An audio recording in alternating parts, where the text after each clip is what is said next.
Previously on the Connect. Now started skipping classes, not going to work because I don't have like a job, sleeping. Now I'm depressed. You're skipping classes because you're not feeling well. Yes.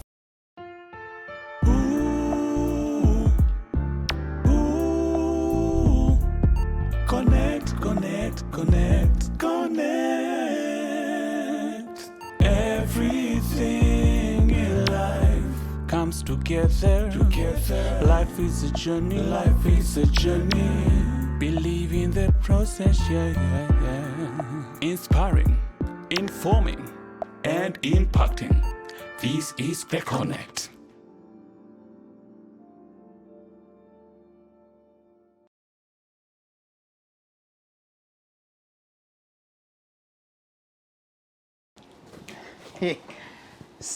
CoE cancelled. So what happened after that? Well, first of all, it didn't hit me. It's a big deal. Remember, I'm stressed, I'm depressed at that moment. Nothing is a big deal at that moment. Actually, I had started telling my mom, it has been cancelled, and what happens, people go home, because I wanted to go home. Oh, you wanted to go back and home. I didn't have a reason. So now you got a reason to go back Yes, to Kenya. Yes. Wow. What? I'm just taking in all this, information and story, because for someone who didn't really want to stay in a country, that was a very good point to go back home, because now once your COE is cancelled, then it means you have 28 days to exit the country. So let's find out what happened next. So what happened, Terry?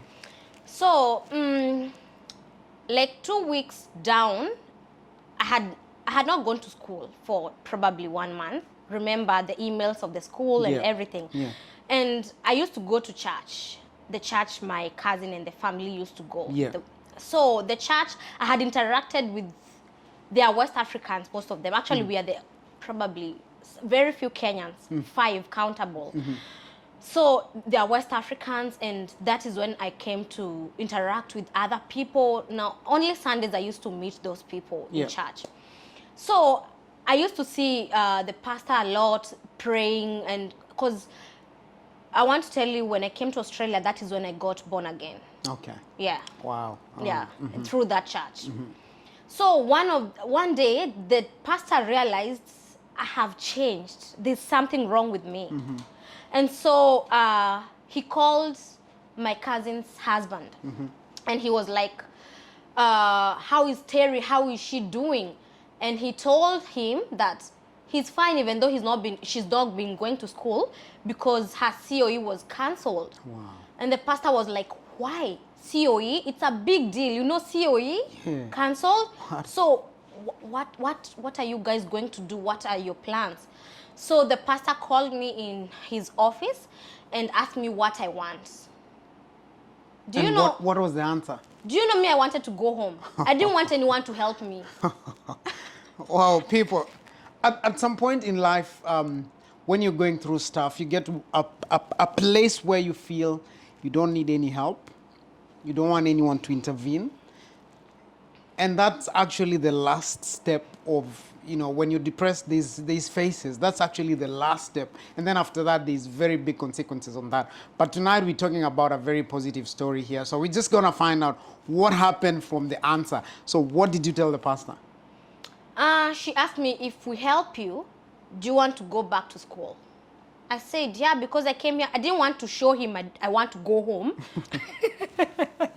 But I was so hesitant. Actually, I didn't want him to come in and help me. Yeah. I was so determined to go back home. And no one knew about it. What a story, people. What a story. Yeah. Only my boyfriend.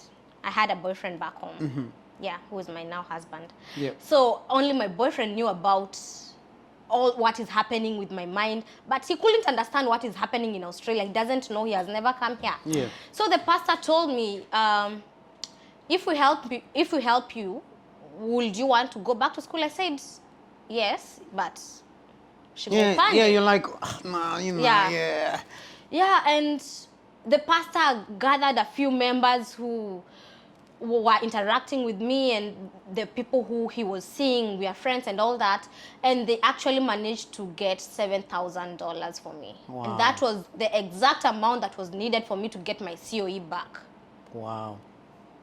But I didn't go back to that school. Story continues, people. Story continues. So what happened? So, you know what happened? I was studying a course that when I got here, it was not what I was expecting. So in the process, I'd even lost passion of that course.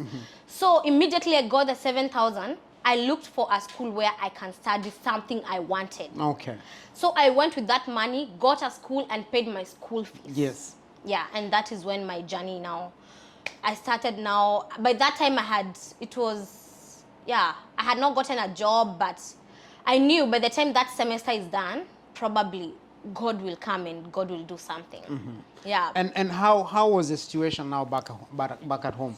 Was it improving? Was mom doing well? Because now we have to find out how is mom doing and how's Terry doing. So how's mom doing? Mom is now starting to get better, and mentally and everything, and her business is now starting to pick up a little bit. Yeah. So, but I didn't want to stress her. I had stopped telling my mom what was happening with me a long time ago after the accident. So my mom was even starting to force me, tell me, I can see you're not fine. Tell me what is happening. And I was like, I'm fine. Just that it's new weather, new country, new people. Yeah. Change definitely. And my mom knew there was something wrong. But So with this whole situation of CoE getting cancelled, you getting help, did you get professional help for your mental health? so now the new school, that is when now things started going haywire, because now I paid my school fees. I went for the first 2 weeks and I completely stopped. I was not going to school anymore. We paused right there, people. What a story. I'm even too much to take in, because how much can one go through, you know, and still bouncing back and being resilient. Remember, it's not all about what's happening. It's about, are you dusting yourself off? Are you bouncing back? And what are you doing after you fall? So let's understand now. Now you're actually in this is the second university or college, right? Yeah. So what happened now? So I now started receiving letters. If you don't come to school, we are going to cancel your CoE. Again, another CoE. So I'll ask this question. So did you get your CoE cancelled twice? No, they Okay. didn't cancel. Thank it. God. Now from there, I had now started receiving calls from the school telling me, if you need help, you got to come to us and tell us. So I started going to the student services. I told them what is happening with me, and they directed me to the counselor. Now my journey of opening up, speaking out, Recovery. started. Yes. The counselor was so helpful. Actually, I started interacting with her to a point I started seeing her as a sister, as a friend, Wow, not that's a good. counselor anymore. Yeah. Because now she became the only person I used to tell even the This deepest. everything, anything. Yeah. Yeah, and I got help. And did that help you to bounce back and Yes. get back to the Terry we actually started with in this journey? Yes, actually, from there, that is when now she wrote a letter to the school and told them to give me a study break. I'm not mentally fit to study. Oh, wow. And she's the one who told me, you're not mentally fit to study. From all the stories you've told me, you're actually supposed to be diagnosed with depression. Yeah. I was depressed. And did the break, maybe just to clarify and finish off, did the break really help you, the semester break or whatever break you got? Now, during the break, that is when now a friend connected me with their manager and I got a job. Okay. And from there, I don't think I got the chance to like relax and heal. I now started working. That somehow distracted me, started healing. At least, because I think it's because you got a purpose. Yes. Because before you were losing your purpose as to why you're in this country. Yes. So remember you came to study and then you realized you didn't like what you're studying. No. And then now you got a break and then you got a purpose and now you've started getting a purpose to why you're living and waking up in the morning. Yeah. Because if you lose your purpose, then you lose your life. Yes. Right? So we're gonna go, maybe during that time, was there something that really, happened that really changed your life? So I told you I started working now. Yeah. But where I used to work, it was so far. It was Yeah. like 42 kilometers from my house. Wow. And I Okay. don't have a car. Yeah. So I have to wake up at around 3:30 to Catch a walk, train. like 30 minutes walk to the bus stop. Uh-huh. And wait for the bus because it was coming at around 4:50. Wait for the bus there. At times I will just wake up, prepare myself, walk there and just go sit there, wait for the bus. And by the time I'm starting my shift at 7, I'm tired. So I went, I did that for quite a while. And then remember Grace, my friend? Yes. She was doing well. She had bought a car and now she was on her second car. And she told me, because I was sharing some bits of the struggles I'm going through, going to work, she told me, come and get my first car. Use it until you settle. So I used Grace's car for 1 year. Wow, the power of friends, people, the power of friends. So we're going to come to the power of friends and the key person. Yeah. But now, so after you got the car, what happened? It helped a lot. Now I don't have to wake up at 3:30. I don't know, go Yeah. catch her. So, and So what time did you have to wake up now? around 6, Ah, I can okay. wake up and just go, because it was Yeah. taking me 45 minutes drive. Yeah. So it made my life easy. And before I got a car, I didn't tell you where my faith with God now tightened. Yeah. Because there are so many problems in my life now. I had to be, I don't know, for some weird reason, I was so close to God. And I thank God for that moment, for Yeah. that situation. Yeah. Because at that moment, I'm coming back home late. I'm finishing my shifts around 3, if they are 7 to 3 or 3 to 10, I'll come back home at 12. I don't Yeah. have a car. Before now, I got the car. Yeah. I would get home at 12, 1, Wow. and now there are no buses. So that where the train departs, Yeah. that was actually the last bus train I was getting. Okay, the final train of the night. The final train. Yes. Probably Wow. 1 hour walk. At night, at midnight. Yeah. Yeah. Uh-huh. And I used to come singing this Sinach Waymaker song. Yeah. That song, until now, when I play it, do you know, it reminds me of everything. I used to shout like, I don't know, people who used to They think you're going yeah, crazy. Yes, I will, Waymaker, miracle, like I will shout, like coming, and I'll tell God, you brought me here, you're going to change my situation, help me, because I don't have any other choice. So that is where my journey Of faith. started. Yes. Yeah. And then with the car, I just want us to understand. Now Yeah. you have a car. It has cut your travel time by. Yeah. You used to wake up at 3 in the morning. Yeah. Now you're waking up at 6. Now, Yeah. soft life has started kicking Yes. in. Yeah, we're going on well. So, Yeah. what learnings did you have driving in Australia? So remember, I've started driving. Yeah. I only drove in Kenya probably a few times, and when I was learning how to drive. Yes. So I've never Owned a driven car. own a car or Yeah. even drive in Australia. Yeah. Now the problem started when I didn't know where the cameras were. I didn't know probably the speed. I thought the same speed we go, as long as you're safe, you're not putting anyone in danger. And now the speed cameras fine started coming. To a point I received a letter, you only have 4 points remaining.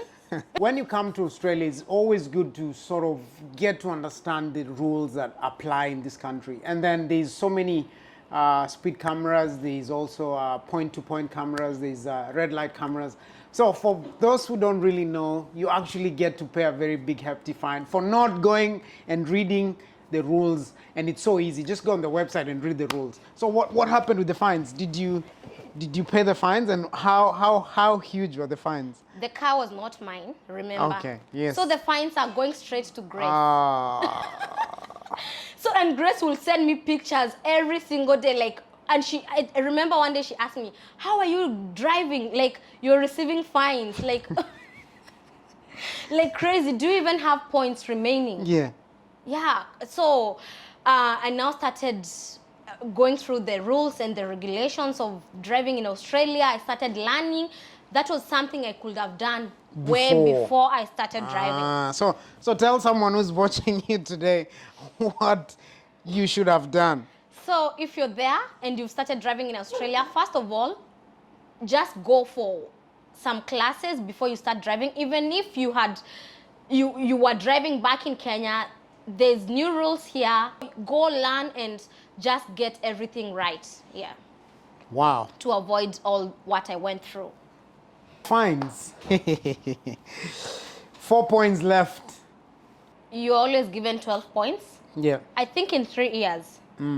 So from there, that is when I started now knowing the cameras and the rules. I had now to go back and just Study. by myself. Information online. is? Power. Tell them. Information is power. So you have to research. Yes. What did that do to you after you learned what you need to do? Did you get more fines? No, from there now, I was now fine.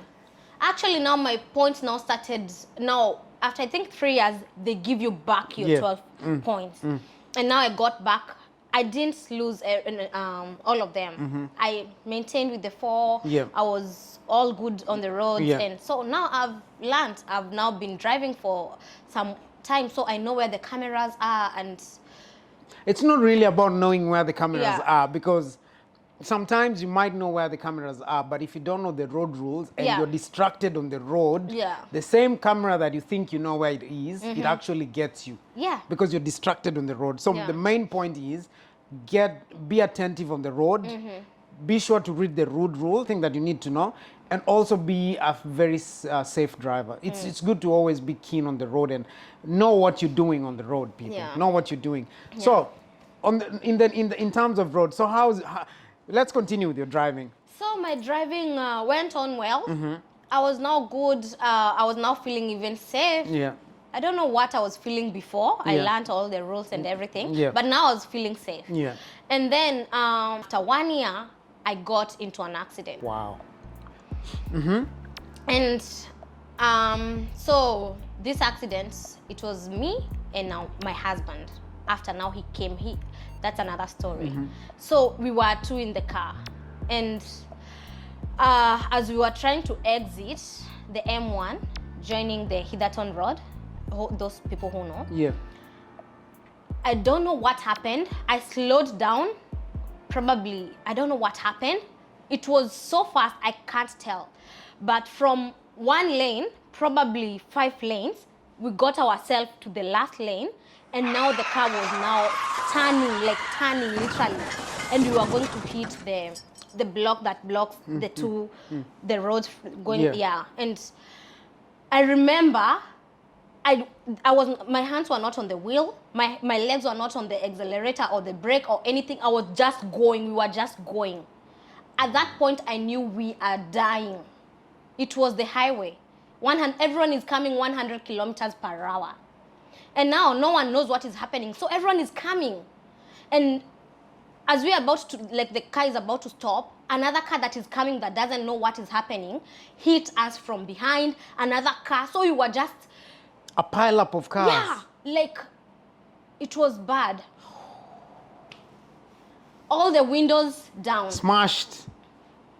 If I show you pictures of that car right now, I look at that car, I have pictures when it was taken by the towing. You know? The tow company. Yeah, we went there.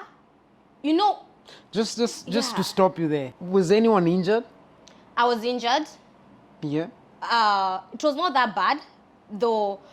Later, after 2 days, that is when I started feeling some back pains. We immediately went to the hospital. They checked us. There were no internal bleedings. So our friends came and took us to the hospital because we called our friends. And now that is when probably the next day, that is when I started feeling some soreness, and I was sore. My husband didn't get injured, even though his side of the passenger was where it was bad. It was bad. I can just say it was the grace of God, and that is where I tell God, you have a purpose for us. If we didn't die that day, you really have a purpose for us. Yes. I didn't have an insurance. What is the importance of having an insurance in your car? So, you see, I don't have an insurance, and the police have come and evaluated the situation, and everyone is saying we are at fault. Because what happened? Everyone was like going. What were you doing slowing down? This is a highway. And so we were at fault. So I was left to pay the other 2 cars. And one of the cars were actually new. A new Range Rover. Oh, pause right there. Hi everybody, and welcome to another great episode of Wise Up. Today we're going to touch on very major topics, which are road rules, road safety, and car insurance. It's always good to know the road rules of any country that you'll be driving in. This is always found in any country's website, or if you're not too sure, it's always good to get a few lessons from any driving instructor so that you're accustomed and you know what you're actually needed to do on those roads. The other major important topic is car insurance. It's always good to have a car insurance of any car that you're driving, no matter how old or how new, so that you avoid getting hefty bills after getting an accident. So always remember to read the road rules, have a car insurance, and always a safe driver on the road. Thank you so much, guys, for watching and always watching our videos, and I shall catch you guys on the next episode of Wise Up. No insurance. We are told we are at fault. It didn't hit me. The most important thing was we are both safe. So I didn't even think about all that. And I knew we are going to pay for the cars, but I didn't know how expensive that will be. And I came to know about the cars when I got letters from their insurance companies. Now the insurance companies are claiming I should pay their clients. And one car was 15,000, and the other one was, both of them were 30,000 in total. How old were you at that time? I was 25. 25. Yeah. And then you incurred a cost of how much? 30,000 Australian dollars. That is 2.4 million Kenya shillings. How did you even get the courage to move on from there? So it's so important to have an insurance, and after that I started now communicating with the insurance companies, and I gave them my situation. I'm a student. I can't afford to pay that amount of money, and both of them reduced the money for me. The money that the claim. Yeah. They reduced it, and now it was half. So now I was left with 15,000, which I was told to pay in whatever way I can. Okay. With the payment plan.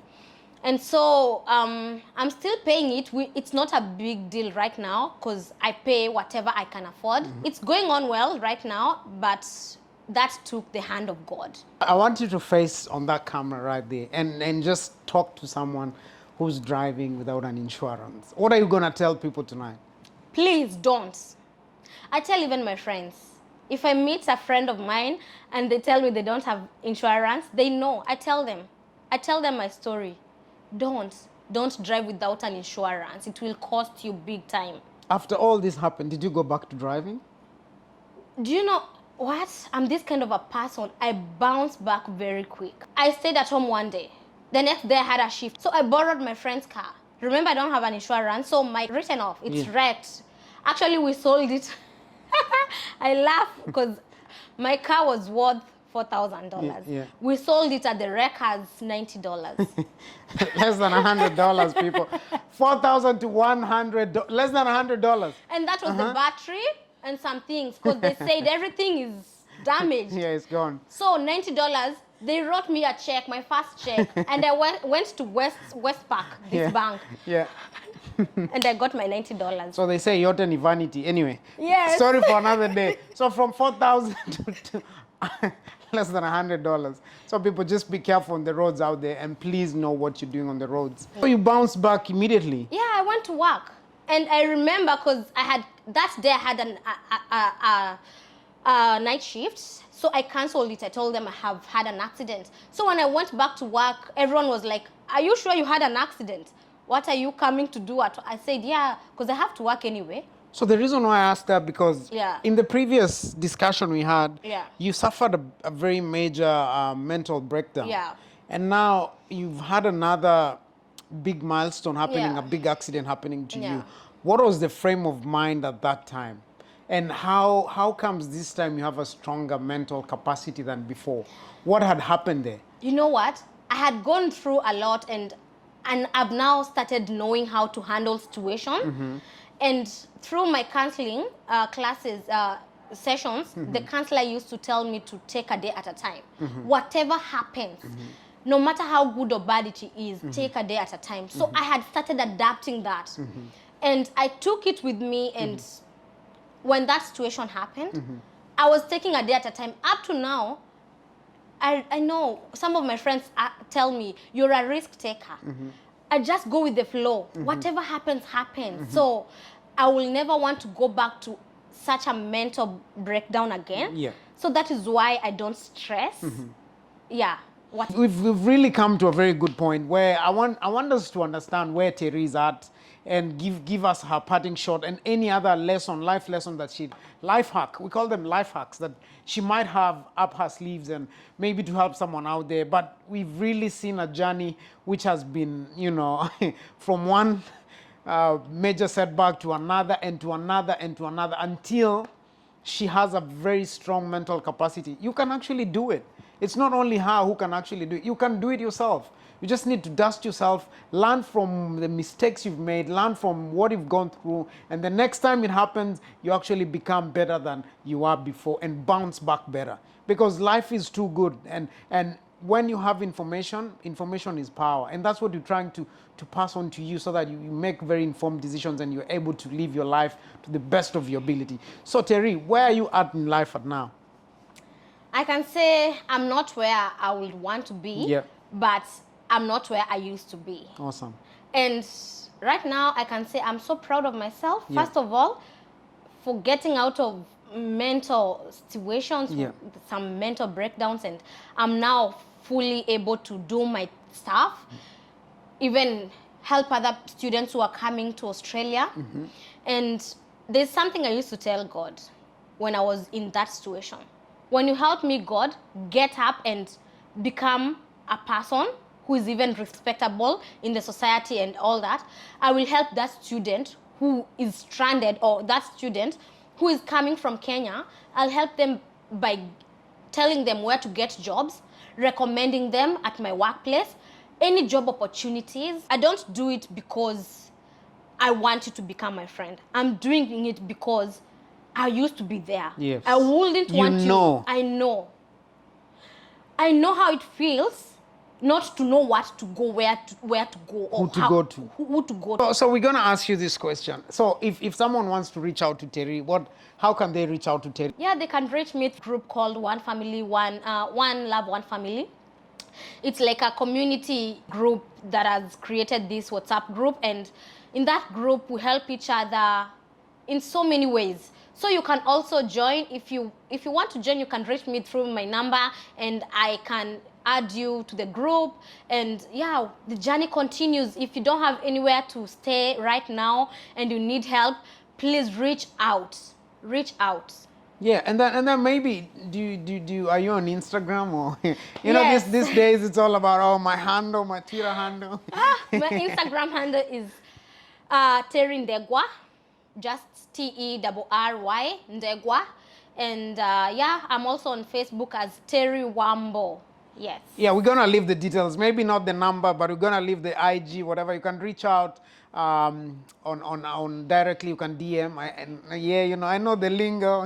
People. You can DM Terry and just send out your cry for help, and she's gonna reach out to the others who are gonna see how they can help you. So there's always a light at the end of the tunnel. If you reach out, you're gonna get the help that you need.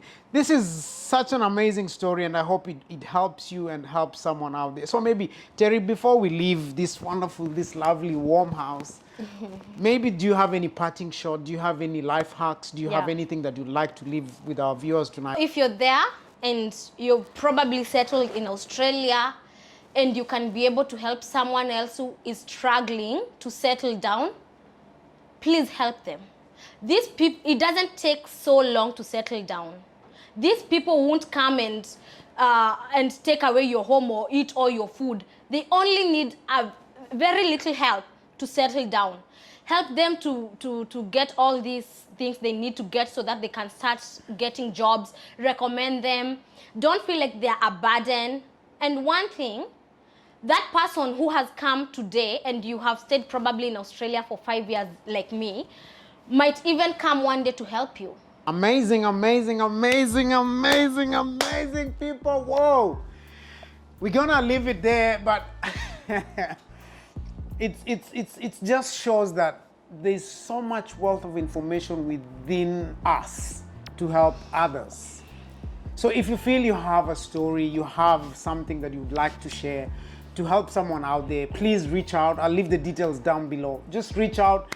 We're gonna make a point and just come and send that message, and that message is gonna reach someone.